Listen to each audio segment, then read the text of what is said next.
আমরা এখন দর্শন করছি বিরহিতে অবস্থিত শ্রী মদন গোপাল মন্দির, যা 1760 খ্রিস্টাব্দে নদিয়ার রাজা কৃষ্ণচন্দ্র রায় প্রতিষ্ঠা করেছিলেন।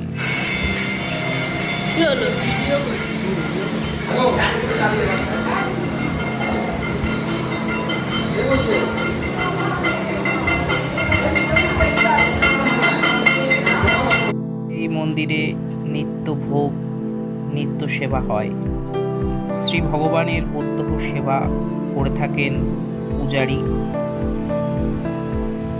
ভগবান বছরে একবার নদিয়ার রাজা কৃষ্ণচন্দ্রের আতিথেয়তা গ্রহণের জন্য বারদোলের সময় নদিয়ার রাজবাড়িতে বিরাজ করেন এবং 15 দিন সেখানে থাকেন, এবং ভক্তেরা 15 দিন অন্তে শ্রী মদন গোপালকে বিরহিতে পুনরায় তার স্বগৃহে ফিরিয়ে আনেন।